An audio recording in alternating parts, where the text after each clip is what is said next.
say that.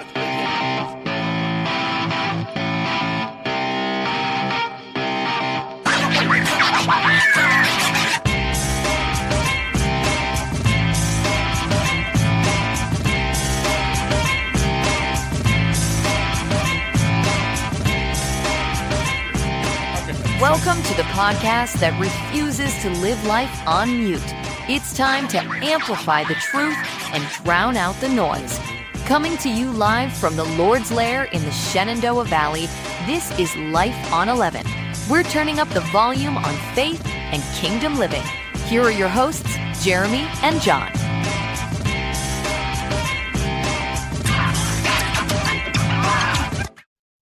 What's happening, dog? What's up, brother? Nothing. What are you doing? Looking at your hair. What's up with my hair? It looks like you have a really bad mohawk. Is there something? Okay. I don't know what to do with that. It's you look like you've had a rough one. How about that? Okay. I mean, I don't think I have. Yeah, I mean, I'm not saying you have. I'm just saying that's what you look like. Huh. I mean that in the nicest possible, respectful, loving, Wow. friendly way. Guess I'll just go shave my head. I mean, I'm not. I mean, that's up to you, dog. You do whatever you want. Well, I mean, I'm a little self-conscious now. I mean, if you're shaving it, I want to do it. That would be fun. No. That'd be fun. No. What's up? How was your night? It's been good. It's been good so far. Yeah? Mm-hmm. Good. It's been a good night. Went and had a little meeting at church. Gave Riley a bath. Sweet. Cleaned some junk out of my junk drawer. And Find anything good? What'd you find in the junk drawer? What's the best thing you found in the junk drawer you didn't know was there?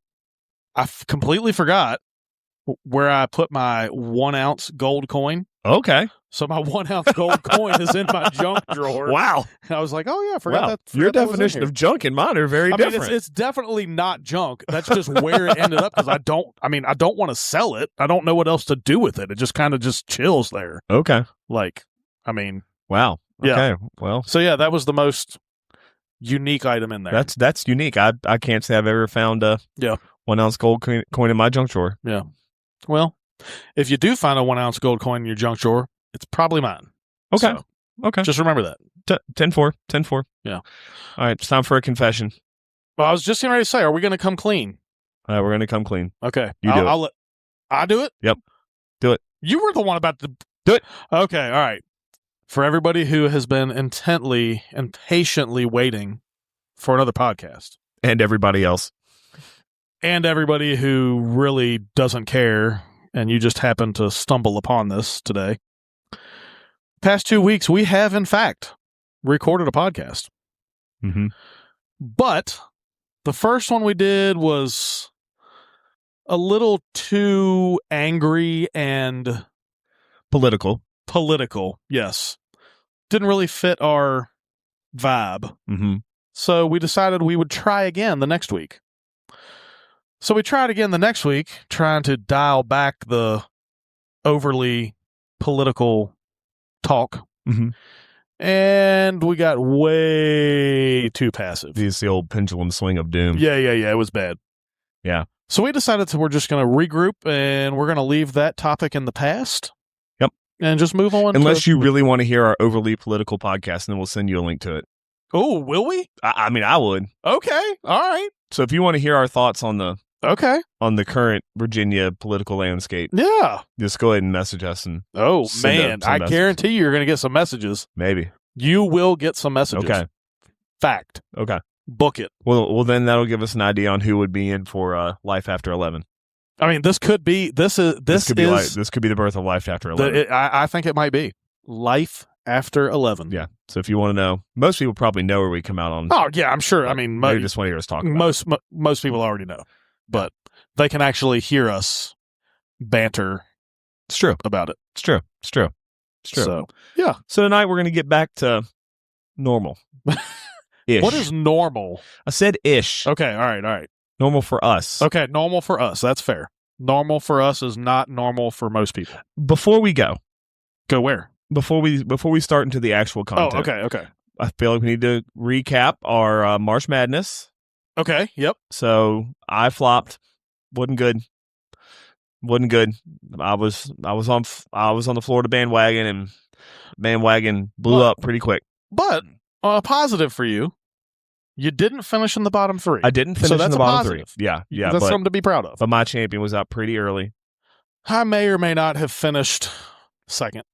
Well, you tried to make yourself finish You're right, first. I did my math wrong. I tried to make myself first, but once I rechecked my bracket, I, in fact, was second. Yeah. I thought I won. What was your favorite thing from the tournament? Favorite thing from the tournament? Man, I don't know. Normally, I would say Duke losing, but... Put me down for Iowa State run. Okay. I really liked that Iowa State team. Okay. All right. I really That's fair. liked them. I was hoping they were going to pull an unforeseen circumstance, and I don't know. There's nothing like it was. This tournament was kind of just meh for me. Dude, the championship game was ugly. Oh, dude, it was horrid. That was terrible. It was almost unwatchable. Yeah, it was. In rough. fact, there was about a 5-minute span in the second half that it was unwatchable. Yeah, it was. I mean, we did plenty of talking about other things during that game. Yeah, it was no good. Yeah, no good. All right, so tonight we're talking about salvation and altar calls and sinners' prayers and all the things that go along with it. All the things. Yeah, and sort of we're coming off the Easter season, and there's a lot of talk about salvation and altar calls and things like that during the Easter season. So that's kind of what precipitated this particular topic. Yeah, and so we're going to talk about the idea of altar calls and sinner's prayer and all those things and how we got them and how we interact with them and all those good things. Sure. Sound good? Sounds fabulous. Okay. So have you ever walked down the aisle and done an altar call instead of sinner's prayer before? Personally, I have not. Well, you're going to hell. Wow. All right, podcast is over. This was... That's what you get for saying my hair. This was quick. Yeah. Okay.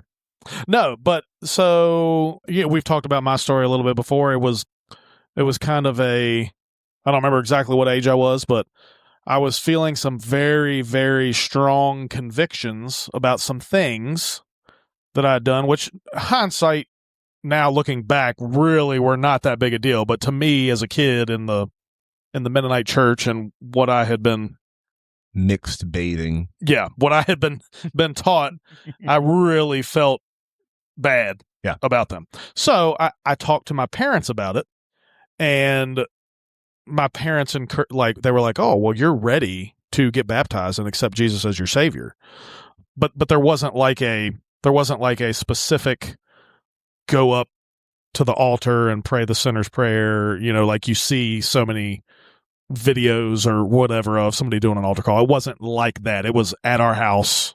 Okay. Talked to my parents and then went from there into baptism and cool. All that. So yeah. Cool. How about you? Yeah, I did. I can remember when I did. I was like probably 13. Okay. And we went to a concert, Satellite Soul. Okay. You never heard of Satellite Soul? I have not heard of Satellite Soul. They did a little concert and they did the whole altar call, and then come to the front, and then they had like little counselors that had little like books, and they took you to a little room and read through the tract with you, which was kind of funny because I was a church kid, so I actually knew all the content, but it was the first time where I kind of felt the Spirit moving in me, right? So that's when I accepted Jesus, with that whole thing. But it's interesting because fast forward now 30 plus years later, and I don't know that I would do that again. Okay. I don't know how effective that was in my life. Sure. Right. Yeah. And I get what you're saying. And yeah, so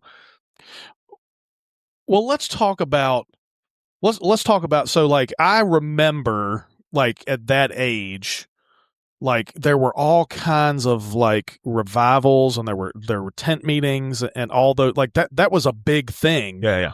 And like every single night at those there was an altar call. Yeah. And there was usually the slow music and stuff that and we've talked before, music can elicit a response. And like people get that feeling, and you feel good, and you're like, yeah, I'm ready to do this, and the very next day, you're like, I don't know what I'm supposed to do, so I'm just going to keep doing what I was doing. You know what I mean? So it's like there's no real like follow up, so to speak. Does that make sense? Yeah. And that I think like it needs to be nurtured, I guess, is what I'm saying. Yeah, and I think that's the trick is most of what we would consider altar calls and things like that, I think are historically born out of the revivalist culture, right? Sure. Because there's no scripture that points to like, okay, with every eye closed and every head bowed, raise your hand and repeat after me, or... Can you count how many times you have heard that specific thing said? All right, so funny story. I might get in trouble for doing this, but nah, okay, you're all right. I went to a funeral one time, and I was sitting next to a member of the church, and this pastor at the funeral like wanted people to come forward at the funeral. Oh wow! Like by the casket. Oh wow! And it was a good probably 10 minutes of him just saying like, someone come forward. Like I know that God has put it on someone's heart. Somebody needs to come forward, and it had seriously been like 10 minutes. Wow! And finally he stopped. And he was like, okay, well, I guess everybody's good. And after the funeral, I told someone, I was like, man, the preacher was about to go get saved so we could move on. Like, oh gosh, But anyway, but it there is nothing in the Bible that talks about that. And there is nothing in the Bible where Jesus was like, hey, if you want to be saved from hell, say this little prayer and repeat after me and raise your hand and do these things. And so historically, did a little research. Charles Finney, he developed this thing. Basically, they called it the anxious bench. Oh, okay. And it was, he had a bench where if you were feeling like you felt convicted, you could go sit on the anxious bench and he would pray for you. Okay. And so so Charles Finney died in 1875. So pretty early. But then, especially during like Billy Graham, large-scale crusades, walking forward to the altar became a visible decision for Jesus, right? And it feels like historically, right in that era is when those started to rise. And so it's a historical thing, not necessarily a biblical thing. Sure. Thoughts on that? Yeah, no, I mean, I feel like maybe when I was young, that was maybe near the end of the tent crusade and whatever era. But I remember going to quite a few, and like I described just a little bit ago. I mean, the response and the public display, like people. I feel like this might sound terrible, but it can give some people a false sense of, okay, now I'm good. Absolutely, it can. You know what I mean? So that was one thing. It was one thing that I think of that was like, if you're not, it's one thing to go up there and in front of everybody and do that and have that moment. And I'm not saying the Spirit is not leading them to do that. I'm not saying that at all. Like that very well could be the Holy Spirit moving in their life. But like I said, it needs to continue. It needs to be nurtured so they can grow. It's not just like, oh, know what the Spirit's like. I'm good. Back to reality. Yeah, tomorrow. You know what I mean? So, that's always been my contention with like the some of the altar call culture and stuff like that. Is that like, Luke 24 where it talks about counting the cost? Like, like you should really think about what it is that you're doing here. And it's funny because one of the scriptures, I looked it up real quick. One of the scriptures that people will use is like the whole, if whoever acknowledges me before others, I will acknowledge him before my Father in heaven, but whoever disowns me before others, I will disown him before my Father in heaven. It's kind of the core passage people talk about for that. But what's interesting is Jesus actually isn't talking about accepting him. He's talking about persecution. And he's talking about arrest and death and the things that go along with it. And so he's not using it in the context of, you need to acknowledge me and pray a prayer of salvation. He's saying, like, if you are persecuted and you back off and you say, oh no, I don't know that Jesus, or that's what he's talking about. He's actually talking about like renouncing an association that you've already had with him. Okay. And so, because I always get a little, when I see people, like every now and then you see this on Facebook, they're like, make sure you share this on your wall because Jesus said this. It's like, that's not necessarily the context in which he said that. He said it, but he wasn't talking about sharing a Facebook post, and he wasn't talking about doing an altar call. And that's where I come out. Like, I will do an altar call selectively. Mm-hmm. And so most of the time when I go do revivals, I'll do at least one, like the last night. Sure. But it's not necessarily in the context of like, okay, if you, and even when I do altar calls, they're not necessarily in like that. If you need to accept Jesus, it's more just like if God's ministering to your heart and you would like to. You'd like to continue this. Like you exactly. Like you're wanting, I'm speaking of you specifically Yes. as a pastor, but you're wanting to, yeah, you'll be the one to help that person get that ball rolling, get that started, but you're wanting to make sure that they're going to continue to nurture that through a home church or through a friend or, whatever, that they're not just like out there.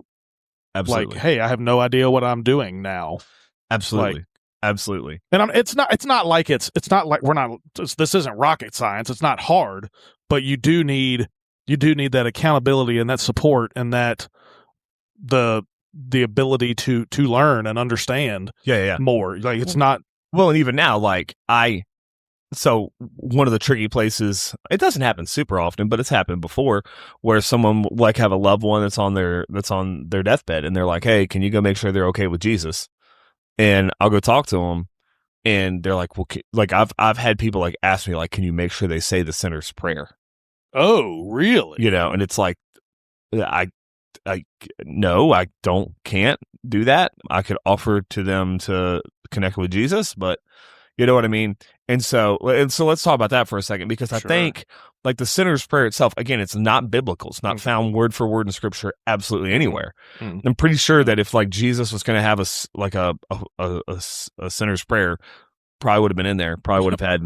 Probably would have been in there. Okay. But what it does is it is a formula that is helpful to help people express faith. Sure. Yeah. I agree 100%. Right. Romans 10, if you confess with your mouth and believe in your heart, then you shall be saved. Right. Yeah. And so it's a formula. The trick is the amount of people, and it can be easy to trust the prayer instead of trusting the person of Jesus. Mm-hmm. Well, I said this prayer, so now I'm all good. Yeah. But the prayer ain't the thing, right? Yeah. The prayer ain't the thing. Prayer ain't the thing. Jesus is the thing. Jesus is the thing. Right. So the prayer is what expresses what Jesus is already doing in your heart. Thoughts on that? Yeah. No, I mean, you hit the nail on the head on that one. I mean, that's exactly what it is. It's not. I mean, it's not just what you say. It's what you do, and that's true throughout your entire Christian walk. Mm-hmm. Like, they can tell we are Christians by our love. That's one of my songs from back in the day. It's in how you live and how you walk with Jesus. Yeah. It's not just what you say. Like, you don't just say this one thing or all the things. I mean, you could say all the things all the way through your whole life. You might sound like a great Christian, but if you're not living like one, you're not a Christian. Yeah. You know what I mean? Yeah. So same thing with this prayer. Yeah. Well, and it's tricky because, okay, so biblically speaking, like there are some cases where there were immediate responses, right? Specifically thinking like Acts 16, Acts 2, where people heard the message of Christ and they were saved in that moment, right? Mm-hmm. And so that is justification, right? They were justified. They said yes to Jesus, right?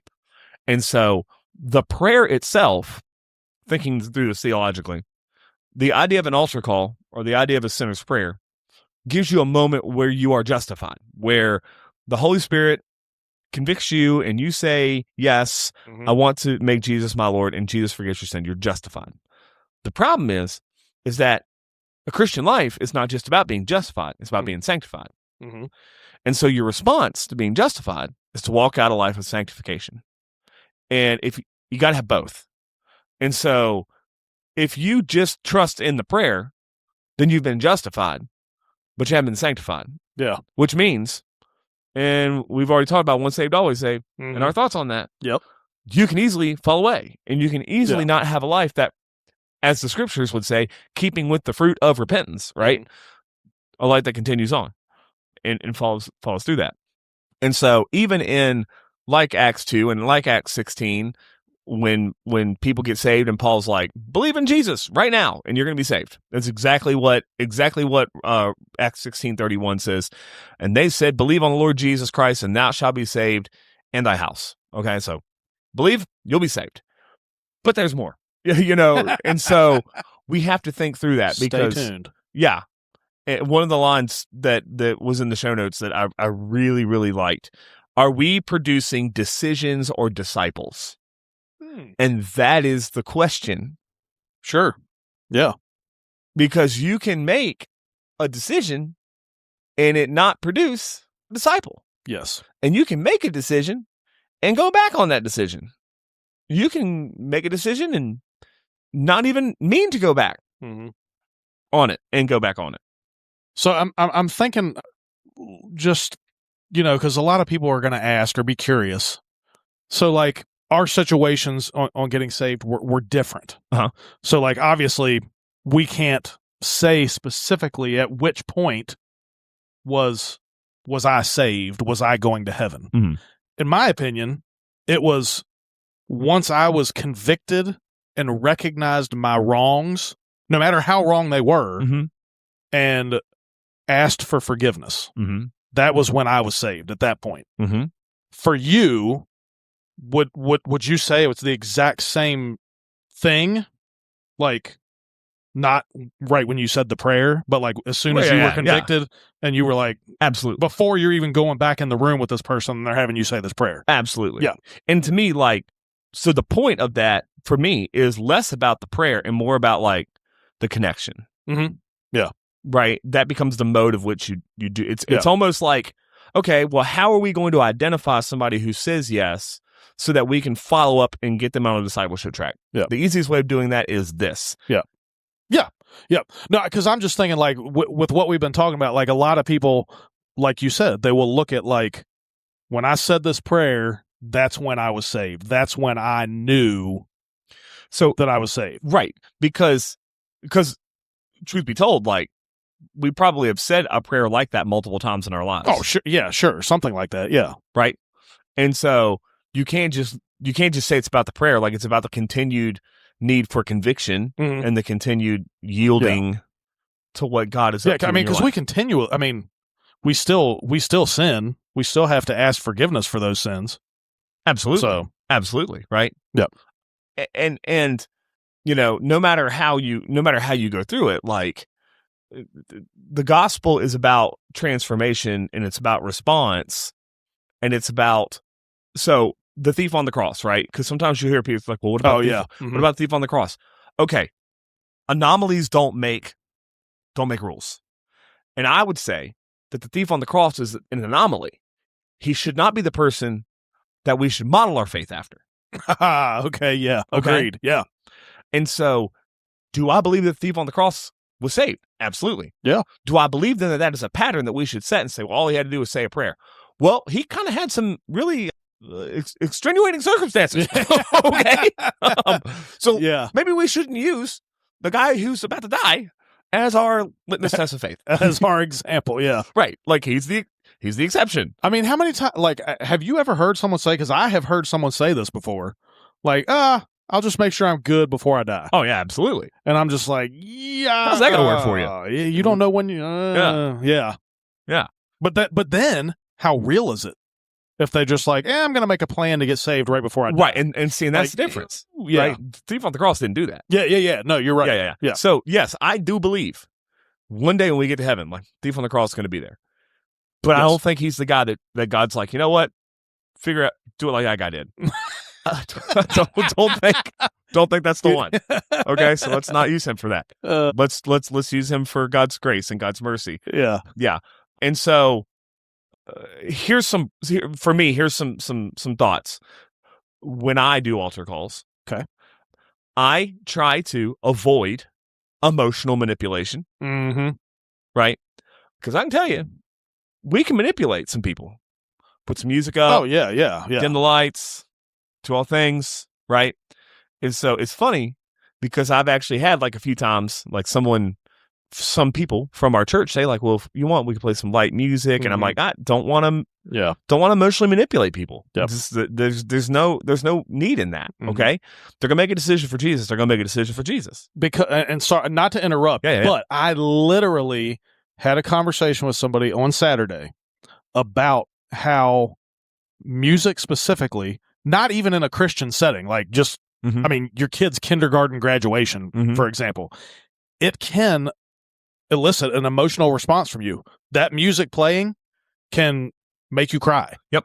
At your kid's kindergarten graduation. Yep. Like for some reason, music has that ability. So that's exactly what you're talking about. Yep. Emotionally manipulating. So yeah, sorry. Right. So, didn't mean to interrupt. No, you're fine. Yeah. You're fine. So that is one thing I always try to avoid emotional manipulation. Okay.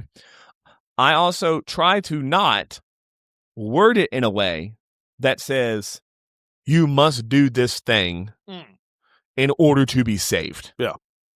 And so most of the time, and I can't say all the time because I don't know that for certain, but I always try to use words like, if you don't know what to pray, you can pray this after me. Sure. Yeah. Right. Not like, got to say these magic words. Okay. I also do not use the same prayer every time. Yeah. And I know some ministers do. They have like the same formula. Try to break it up, try to make it different, right? And then also, I try not to make it to where you have to raise your hand or come forward in order to have any sort of guarantee. Yeah, sure. And so most of the time, and I just did this last Sunday at Easter, it is, I want you to raise your hand so I can see you and I can pray for you. Just so I can kind of keep in my head. Yeah. And I don't even know that I don't even think I asked people to raise their hands last Sunday. I don't know. Maybe I did. I don't remember. It was I don't think so. It was like 10 days ago. That's a long time. I don't think so. And definitely never like you have to come forward. Yeah. Right? Because when we start mixing those ideas, it can really get confusing, especially for all of us. Those of us who've been in church our whole lives, we kind of know the spiel, right? Like we know it's sure. But if you are truly a new Christian, that's new to you. You don't know what's happening. Not to mention that if you do the come forward thing and somebody's feeling convicted and they don't come forward for whatever reason, they're just afraid or they're scared or, they could then have the fear that I'm not going to be able to be saved because I didn't go up front. Well, and then you know what I'm saying? And that's not the thing. Then you flip that Matthew 10 verse on them. Yeah. Right. Oh, right. Interesting. So there have been multiple confessions of altar call and crusade preachers that they planted people to come forward. Have you heard about this? I can't say I've heard about it, but I shouldn't be that surprised, honestly. Yeah, so multiple crusade preachers, I could look up who they are because I don't remember their names off my head, like basically said like they planted people in the audience that when they asked for people to come forward, they had like already saved, and their job was to get them to come forward so that nobody had to be the first person. Gotcha. Okay. Like that's eliciting a response, right? Yes. Yeah. That is emotional manipulation too. Absolutely. A different way, but yeah. Yeah. I do that at funerals if we're doing like a family sharing time. I was getting ready to say this. Yeah. Yeah. I always like tell the family, I'm like, hey, have somebody ready to go first. Yep. And don't tell anybody they're going first. Just be like, hey, Pastor John's going to say, if anybody has a story, just raise your hand, tell the first story. Because then nobody wants to go first. And then ultimately somebody will. Oh, yeah. But let's not do that for altar calls. Yeah. And there were like multiple crusade preachers that were like, yeah, we had like X amount of guys, women in the crowd. They would come forward. So then they would get up there and they'd kind of be there. And so that doesn't necessarily make me feel really great. Yeah, that's tough. That almost turns it into a business type. I mean, oh yeah. So salvation by commission or something. Yeah, it makes me feel kind of icky. Yeah, it's interesting though. I can't say I've ever heard that before, but the more I think about it, I'm not that surprised. Yeah, well, and it is again like in the moment, it probably sounded like a helpful way, right? But again, I think it can give somebody a false assurance of what's actually happening. Sure, yeah. So, yeah, I don't know. Maybe this has brought up questions in your mind about your salvation story. Maybe you were an altar call. Maybe you weren't. Maybe you don't even know where you stand on it. We'd love to hear from you. Absolutely. We'd love to hear from you because all of our stories are different. And that, like, in no way, shape, or form are we saying, like, if you did, you're bad. And if you didn't, you're bad. We're just having a conversation about how do we express our faith in different ways. Because just because somebody can't say, on March the 2nd of 2042, I walked up front and said this prayer and filled out the tract and I'm ready to go to heaven now. Nope, now I'm good. It's not how that works. Yep. Really good way of giving someone a moment, but you don't have to have that moment. Mm-hmm. Yeah. P.S. Another Life on 11 news. We had 10,000 downloads. Whoop, whoop. 10,000 downloads. Pretty good. It's pretty good. Man, you know what we should have done? We should be eating 10,000 of something. We're trying to lose weight. Okay. Yeah, fair. So we'll do that. Hey, how are we doing on that, by the way?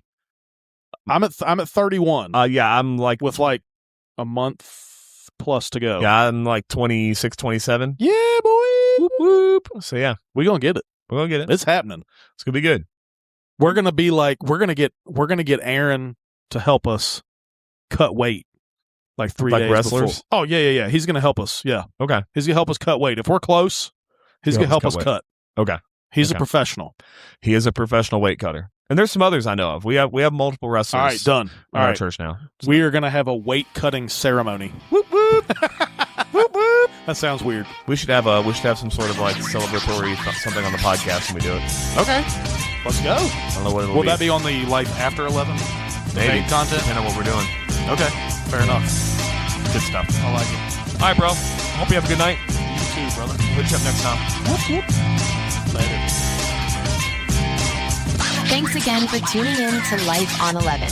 We hope today's discussion gave you something powerful to think about and apply to your walk with Christ. If you enjoyed the conversation, the best way you can support the show is to share, like, and comment wherever you listen to your podcasts. And don't forget to connect with us. You can find us on Facebook or TikTok by searching for Life on 11 Podcast. We love seeing your comments and hearing how these episodes are impacting your life.